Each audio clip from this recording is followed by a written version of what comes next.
Boa tarde, queridos amigos, são 15 horas e vamos dar início à nossa reunião pública da tarde de hoje. Sejam todos bem-vindos e pedimos que, se possível, que se inscrevam no nosso canal no YouTube, curtam nossos vídeos e ativem o sininho para serem notificados de novas postagens. Pedimos também que, se possível, que curtam nossas páginas no Facebook e Instagram, Lar Espírita Servos de Maria. Lá vocês terão todas as informações das atividades online da casa. Vamos agora fazer a página de abertura seguida da prece inicial. A mensagem de hoje é do livro Caminho, Verdade e Vida, pelo Espírito Emmanuel, através da psicografia de Francisco Cândido Xavier. A mensagem de número 104. A espada simbólica. O versículo destacado por Emmanuel são palavras de Jesus, narradas por Mateus, no capítulo 10, versículo 34. Não cuideis que vim trazer a paz à terra. Não vim trazer a paz, mas a espada. Emmanuel comenta: inúmeros leitores do Evangelho perturbam-se ante essas afirmativas do Mestre Divino, porquanto o conceito de paz entre os homens, desde muitos séculos, foi visceralmente viciado.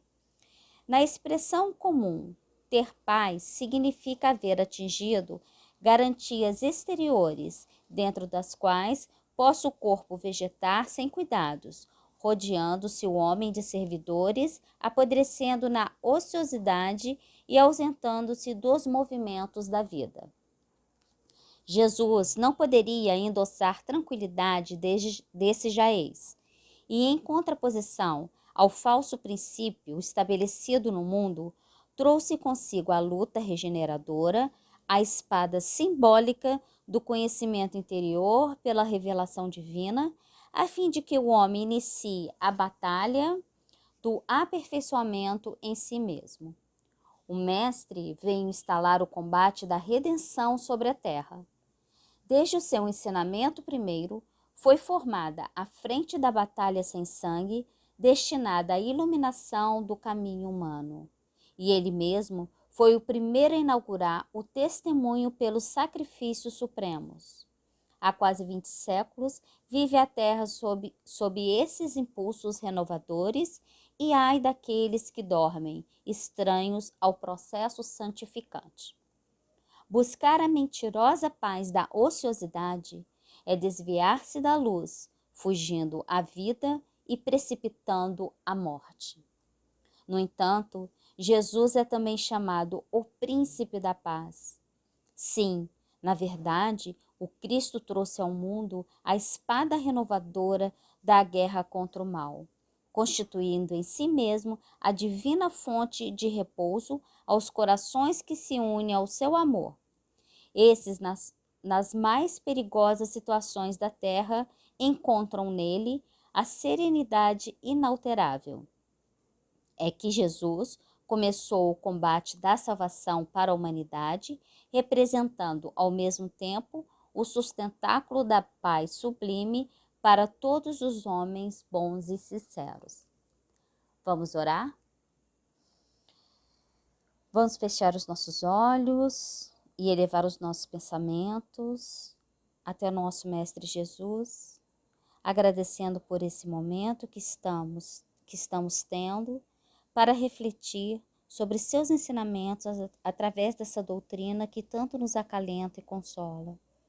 Abençoa, Senhor, a cada um de nós que estamos aqui sintonizados, o nosso lar espírita, Servos de Maria, em especial o nosso irmão Hélio, para que ele possa ser teu instrumento através de suas palavras.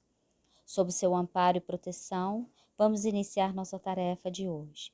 Esteja conosco, Mestre, hoje e sempre, graças a Deus. Vamos chamar para conduzir o estudo da tarde de hoje o nosso companheiro Hélio Ribeiro, da Casa de Batuíra, de São Gonçalo. Seja bem-vindo, Hélio.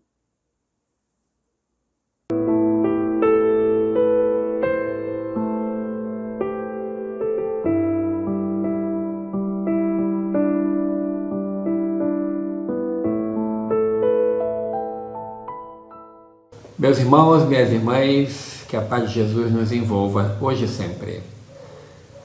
Convido-vos para lembrar de uma pessoa do qual a gente nunca pode esquecer por um motivo único e óbvio: gratidão. Gostaria de trazer algumas reflexões sobre uma figura ímpar na história do nosso Brasil, assim como também na história do movimento espírita. Dr. Adolfo Cavalcante Bezerra de Menezes, Dr. Bezerra de Menezes, conhecido lidador da seara espírita, mas que também trabalhou muito em nosso Brasil como um político correto, atuante, assim também como médico carinhoso, que dedicava a sua vida, o seu ministério de ser médico, a sua missão na medicina, como aquele que entendia que ser médico é ser um cuidador amoroso, que faz com que os seus pacientes possam redescobrir o caminho do equilíbrio. Dr. Bezerra de Menezes, nascido no Ceará, veio jovenzinho para o Rio de Janeiro para cursar medicina. Enfrentou muitas dificuldades, inclusive financeiras, mas conseguiu, laureou-se em medicina e, no período ainda do Império de Pedro II, começou a clinicar, atendendo a muitas pessoas. Descobriu e se encontrou com o Espiritismo através de um amigo que lhe doou o Livro dos Espíritos, no momento em que ele pegava um bonde puxado a burros do centro do Rio de Janeiro e ia para sua casa, na Tijuca, uma viagem que durava 1 hora naquela época. E ele se encantou com a leitura de O Livro dos Espíritos.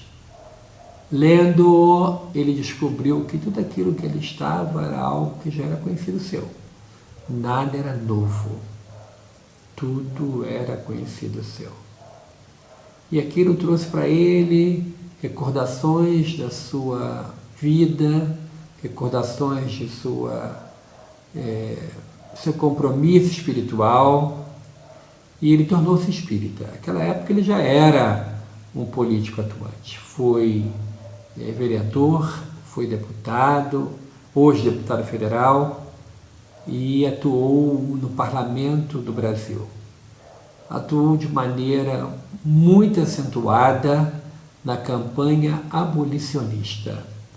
Vivíamos ainda no período da escravidão, nos 350 anos de escravidão no Brasil, e Dr. Bezerra participou ativamente, encarnado, na campanha para a abolição dos escravos.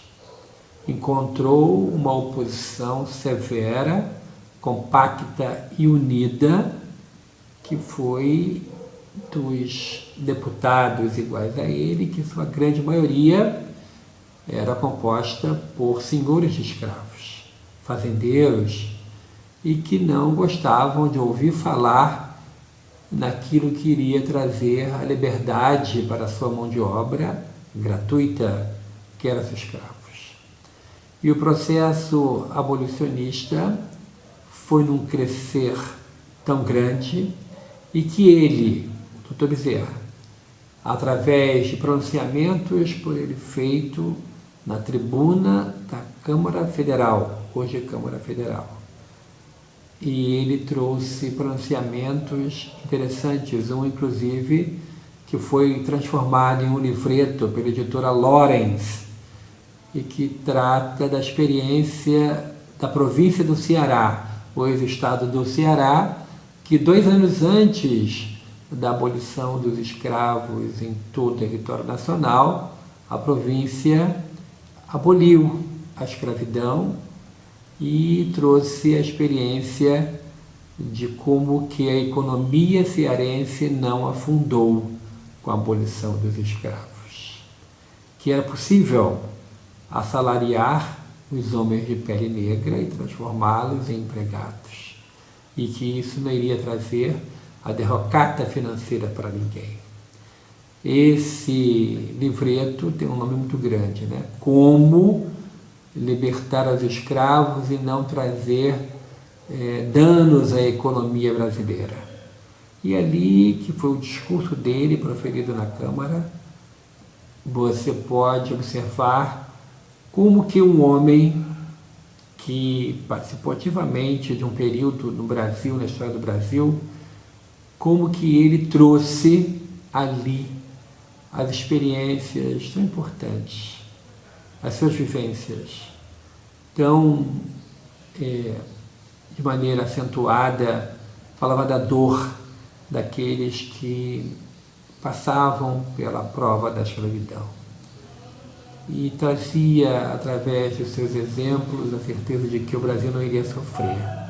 Ele participou ativamente das leis que antecederam a Lei Áurea, a lei da maioridade, ou melhor, a lei que trouxe, a lei do sexagenário, que trouxe a liberdade para os escravos acima de 60 anos, e que eram poucos, porque muitos morriam antes, e também trouxe uma participação muito acentuada na lei do ventre livre, a lei que foi assinada no dia 28 de setembro. E com isso existe no bairro de Vila Isabel uma rua, Boulevard 28 de Setembro, em homenagem a essa data em que foi sancionada a lei que autorizava que as crianças negras que nascessem a partir daquele dia, elas eram consideradas completamente livres. Mas criou-se um problema. Criança livre, mãe escrava, como que eles iriam viver?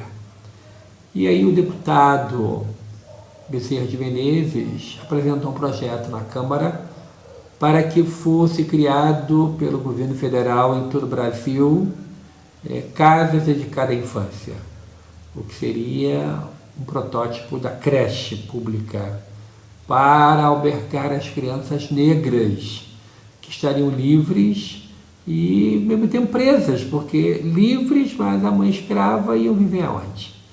Mas o projeto não foi aprovado e aí não foi criada as creches para beneficiar as crianças negras, filha de escravas que estavam ainda na condição de escravas.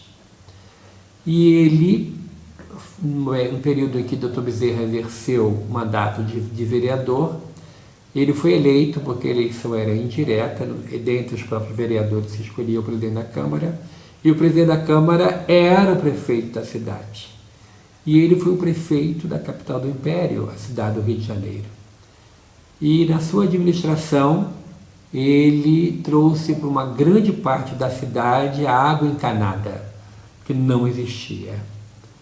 E ele construiu um reservatório de água no bairro do Benfica, entalhado na rocha, um reservatório de água que é usado até hoje pela Companhia de Águas do Rio de Janeiro, a SEDAI, e que é um exemplo de um reservatório que a água fica lá dentro de uma rocha que foi toda ela trabalhada, e construiu-se um grande reservatório na rocha entalhada por dentro, e ali, por a questão da própria gravidade, dali descia por canos e ia abastecer diversas residências daquela região. Esse reservatório de água, ele existe até hoje, funciona até hoje, e é considerada a joia da coroa da Companhia de Águas do Estado do Rio de Janeiro, a SEDAI, e que está lá aberta à visitação pública. É um reservatório no bairro do Benfica, e também divisa com São Cristóvão, que era naquela época um bairro nobre, onde tinha a própria residência do imperador na Quinta da Boa Vista. Mas o Dr. Bezerra de Menezes, como médico, ele doava de si. Pediu no mundo espiritual para não vir com uma abastança de dinheiro. Então ele tinha dificuldades financeiras. Casou-se, teve muitos filhos, a primeira esposa veio a falecer, ele casou com a cunhada, teve mais filhos. E ele passava pela prova da dificuldade financeira de tal forma que os filhos viviam numa simplicidade muito grande. Um de seus filhos foi acometido por um processo obsessivo muito grave. E ele dirigia a reunião mediúnica na Federação Espírita Brasileira e de forma espontânea, ele pedindo em favor do filho que vivia na cama, imóvel, não falava, não se movia e ninguém sabia se ele ouvia, se ele enxergava, também ninguém sabia. Um processo obsessivo muito cruel, que ele, como médico e como espírita, ele percebeu que não havia nenhuma presença de problemas de saúde, sim, era um problema obsessivo. Ele colocou o nome e endereço do filho na reunião mediúnica e veio o espírito comunicar. E durante várias reuniões, ele doutrinou o espírito que estava ligado ao filho, e o carinho com o qual ele atendia aquele espírito, o carinho era tão grande, o amor tão grande, que o espírito cedeu. Não conseguiu ficar no processo de cobrança, de tal forma que o espírito um dia disse para ele: eu vou abandonar seu filho, não aguento mais esses seus argumentos e estou convencido que devo deixá-lo, mas vou lhe alertar, vá embora. Vá embora para sua casa, porque eu me desligando dele, ele vai desencarnar. A ligação do processo obsessivo era tão grande, era tão encharcado pelo espírito do filho com o espírito obsessor, que o obsessor saindo, largando, desligando os laços que o ligava ao filho, o filho não suportaria, iria desencarnar. E acabada a reunião, o espírito falou: vai embora para casa agora, se você quiser ver seu filho. E ele foi, demorou 1 hora da viagem, morava no sobrado, e quando ele abriu o portão, a esposa aparece em cima da escada, no andar de cima, e diz: ah, Bezerra, chegaste tarde. O nosso filho acordou, sentou-se à cama e disse: diga para papai que eu ouvia todos os dias a leitura do Evangelho que ele fazia para mim. Eu acompanhava atentamente a explicação que ele fazia. Acompanhava as orações, mas não conseguia mover um músculo, não conseguia reagir. E com isso, eu agradeço muito ao meu pai. Levantou da cama, abraçou a mãe e veio a desencarnar. A mãe o colocou à cama e aguardou o Dr. Bezerra chegar. E aí fica a pergunta: mas se era filho, e se o Espírito falou que ao deixá-lo iria desencarnar o filho, o que o Dr. Bezerra levou adiante? A resposta vem através do próprio diálogo do Dr. Bezerra com o Espírito Cobrador. O Dr. Bezerra diz assim: eu prefiro ver 2 espíritos livres do que ver o meu filho preso a um leito de dor, sem se comunicar e sem viver.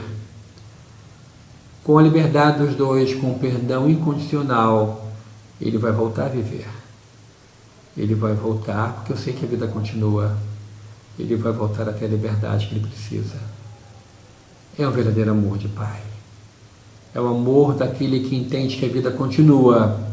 É o amor daquele que não é egoísta de querer ter uma pessoa presa por um processo obsessivo cruel, mesmo entendendo que o perdão é o melhor remédio. ele perdoou, conseguiu que o Espírito perdoasse o seu filho e os dois seguiram em paz para o mundo espiritual. Esse é um grande exemplo da vida do Dr. Bezerra de Menezes. E ele continuou com a sua tarefa na Terra, foi convidado a assumir a presidência da Federação Espírita Brasileira, num período muito difícil, onde havia uma grande divisão entre os religiosos e os científicos. Os religiosos entendiam que a doutrina espírita era uma continuação da fé católica. E aí mesclavam práticas católicas no espiritismo. E os científicos entendiam que a doutrina espírita era só ciência, que não tinha nenhuma conotação religiosa. Os dois grupos se debatiam, o movimento espírita estava comprometido na sua difusão, no seu crescimento no Brasil, quando ele assumiu a federação pela primeira vez. Foram 2 mandatos. E ele resolveu não intervir falando, interviu trabalhando. E fundou o Departamento de Assistência a Necessitados, convidando médicos, advogados e outros profissionais para, de forma voluntariosa, atender as pessoas pobres, atender aqueles que nada têm. E com isso, ele deu exemplo do voluntariado. Deu exemplo de que, por mais penosa que seja a nossa existência, nós podemos socorrer e ajudar. De que, através da nossa capacitação, do modo como a gente age, nós podemos socorrer essas pessoas. Podemos nos doar. Sair de nossa ilha, do nosso eu, os meus problemas, o problema dos meus, e começar a entender no outro um ser humano igual a você, filho de Deus, e que precisa de socorro, de ajuda. Pois bem, com o exemplo dele, inclusive doando-se, dedicando uma tarde na semana ao Departamento de Assistência aos Necessitados, clinicando junto aos enfermos que iam lá e gratuitamente eram atendidos, ele conseguiu pacificar o movimento espírita nascente e, com isso, ele colocou em prática a bandeira que Allan Kardec levantou e que não deve nunca ser arriada. Fora da caridade não existe salvação. Então, praticando bem, ele conseguiu aliar os 2 grupos que se debatiam e, com a prática caridosa, trouxe a união para essas pessoas. Através do seu trabalho junto à Federação, ele trouxe diversas inovações e uma delas é o estudo sistemático da doutrina espírita, não como nós o conhecemos, mas de uma maneira mais acentuada, porque até então as reuniões eram só reuniões práticas de espiritismo.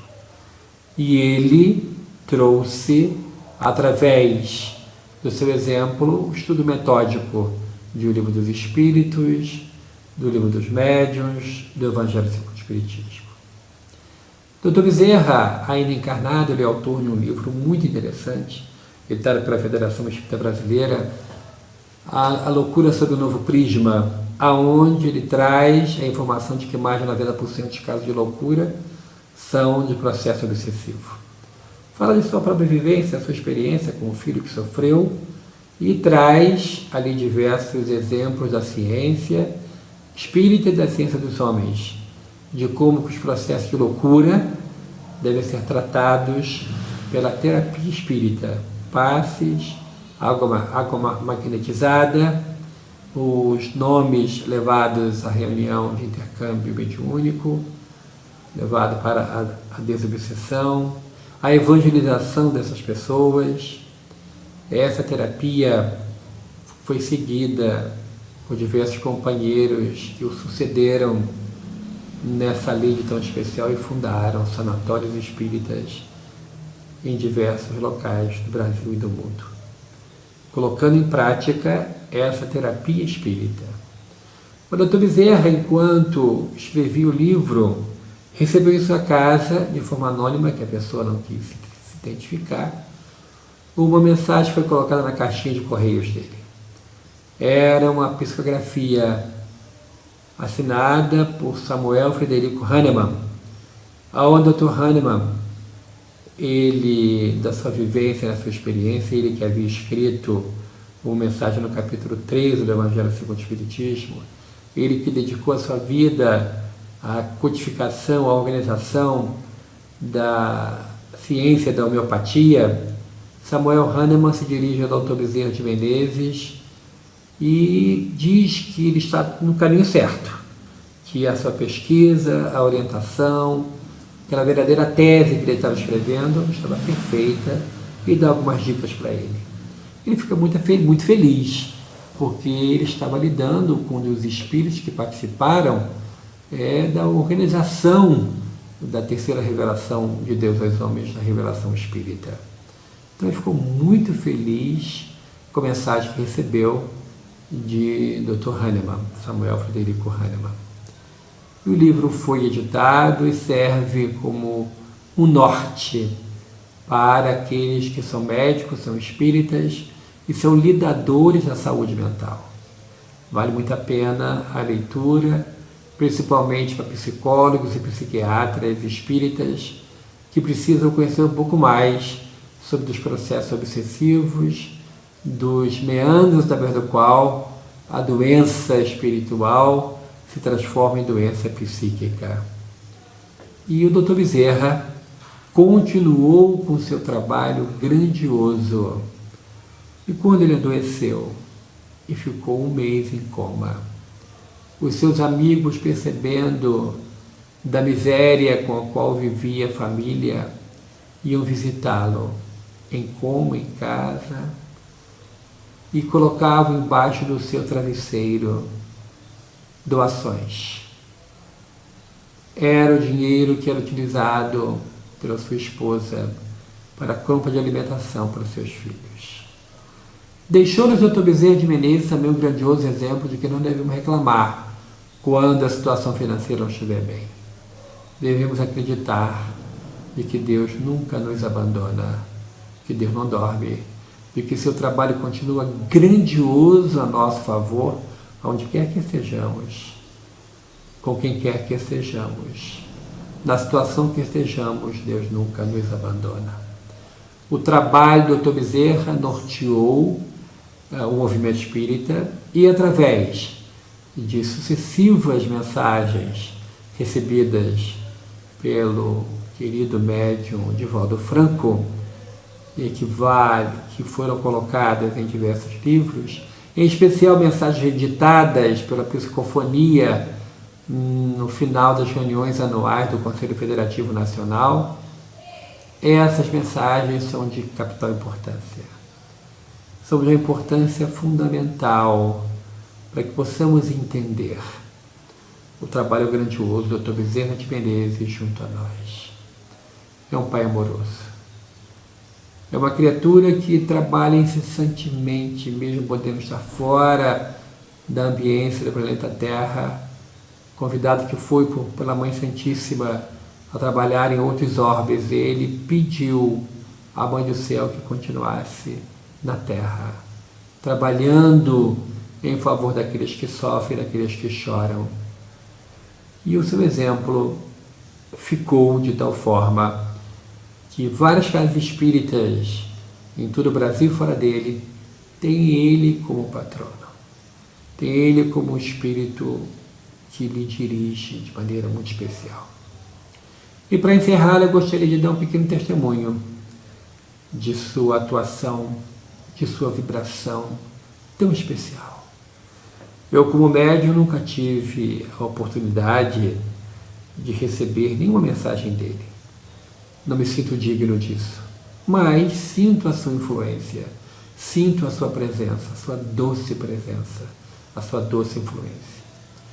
E num trabalho desenvolvido em conjunto pela Associação Médico Espírita do Brasil, a AME Brasil, a Associação Jurídico Espírita do Brasil, a AGE Brasil e a ABRAME, a Associação Brasileira de Magistrados Espíritas, fui como porta-voz do movimento espírita organizado ao Supremo Tribunal Federal para pedir numa audiência muito especial, concedida num tempo recorde, foi enviado o pedido de audiência numa quinta-feira à tarde e na terça-feira de manhã a audiência estava acontecendo. O então presidente do Supremo Tribunal Federal nos recebeu e nós levamos a mensagem espírita pedindo para que não fosse colocada em pauta duas ações que pediam para que o Supremo liberasse o aborto no Brasil. Não foi colocado em pauta e a vida venceu. O presidente Supremo, sensibilizado com os argumentos que nós levamos, inclusive falando do querido Chico Xavier, levando obras para que o presidente do Supremo pudesse ler. Dr. Bezerra agiu. E durante os dias em que estive envolvido com isso, senti uma vibração tão especial. Algo tão especial que eu me sinto não merecedor. Era presente o Dr. Bezerra em minha vida. Cuidou de mim, me colocou no colo, me levou ao Supremo Tribunal Federal em Brasília. Cuidou de mim para que a minha fala fosse mansa, doce e convincente. E ajudou que na pátria do Cruzeiro do Sul, na abençoada pátria brasileira, não fosse liberado o aborto. Então, meu querido benfeitor Dr. Bezerra de Menezes, a nossa eterna gratidão. É um espírito valoroso a que todos nós somos devedores, eternos devedores, do seu carinho, do seu cuidado para com todos nós. Ao Dr. Bezerra, nosso muito obrigado. Ao você, meu irmão, você, minha irmã, que está me assistindo nessa hora, que Deus abençoe e que o Dr. Bezerra possa abençoar a sua vida, da sua família, hoje e sempre. Muito obrigado. Muita paz a todos. Obrigada, Hélio, por suas palavras. E vamos agora, meus irmãos, agradecer ao Senhor por mais esse momento de tantos esclarecimentos, que a consciência de que somos espíritos encarnados numa escola de aprendizado possa nos fortalecer diante dos desafios e dos momentos delicados que passamos nesse plano físico. Pedimos que abençoe cada um de nós, assim como todos os nossos irmãos de humanidade, em especial, Pai, aqueles que estejam em sofrimento, encarnados e desencarnados. Sê conosco, Mestre, hoje e sempre, graças a Deus.